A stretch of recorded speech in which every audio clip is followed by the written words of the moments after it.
तुमचा आहे ना, तुमचा गुजरातचा तो ब्रँड आहे. आमचा विचार आहे. कोलगेट वापरून कंटाळा आलेले लोक पेप्सोडंट वापरतात. 10 वर्ष झाली आहे तुम्हाला वापरून कंटाळा आलाय, आता लोक चेंज करणार आहेत तुम्हाला. हे ब्रँडनी लक्षात ठेवायचं. आणि तो ब्रँड चेंज करायला आमचाच विचार कामी येणार आहे, हे पण लक्षात ठेवायचं.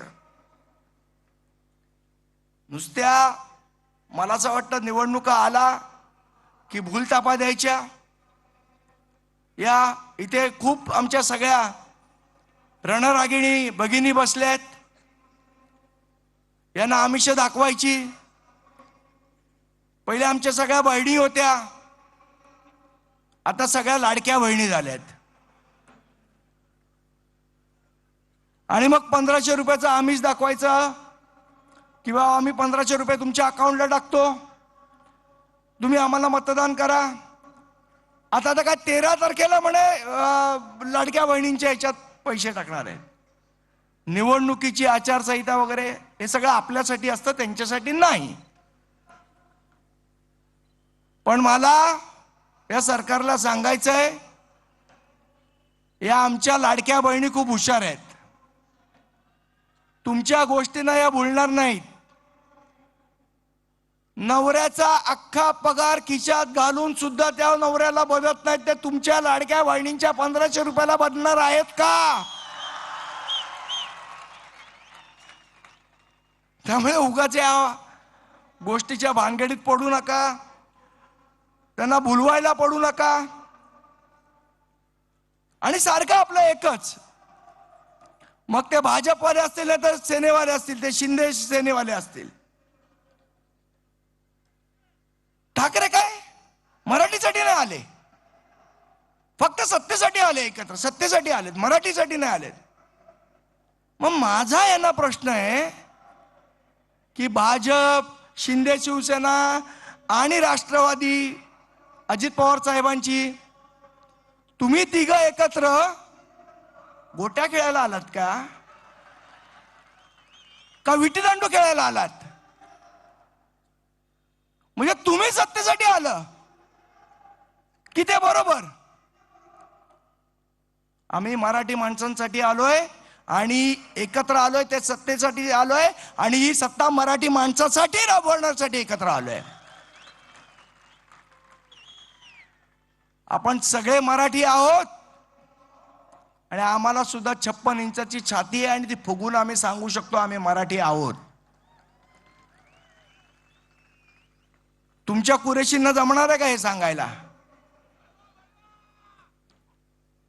त्यामुळे उगीच नसत्या गोष्टी आम्हाला सांगू नका, आम्हाला शिकवू नका.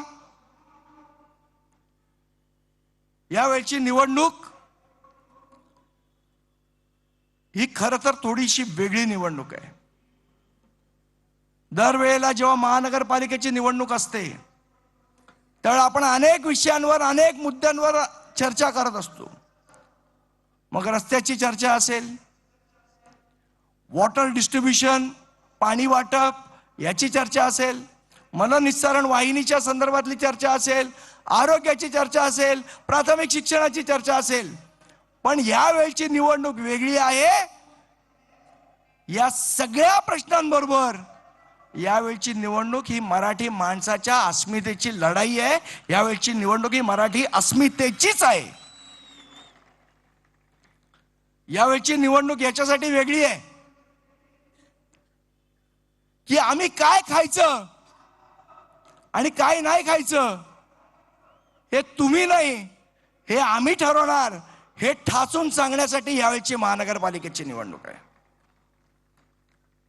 या मुंबईमध्ये मराठी माणसाचीच दादागिरी चालणार हे ठासून सांगण्यासाठी यावेळची महानगरपालिकेची निवडणूक आहे.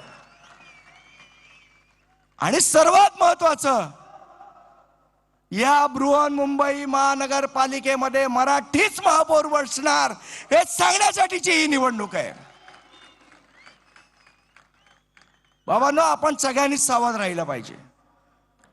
नाहीतर जी परिस्थिती न्यूयॉर्क मध्ये झाली ती मुंबईत व्हायला वेळ लागणार नाही.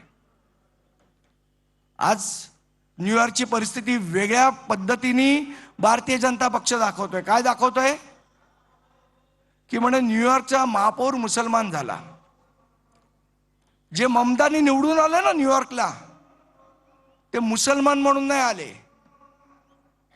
न्यूयॉर्क शहराची डेमोग्राफी तिथे येणाऱ्या परप्रांतीयांनी बदलली म्हणून ममतानी महापौर झाले. ममतानींना वोट करणारे कोण होते? भारतीय हिंदू होते, भारतीय मुस्लिम होते, फिलिपिन्स होते, डच होते, चायनीज होते. हे सगळे परप्रांतीय एवढ्या प्रमाणात न्यूयॉर्क शहरात घुसले की तिथे जे ओरिजिनल न्यूयॉर्कवासी आहेत त्यांना स्वतःचा महापौर करता आला नाही आणि सगळ्या परप्रांतीयांनी मिळून तिथे ममतानींना महापौर केलं.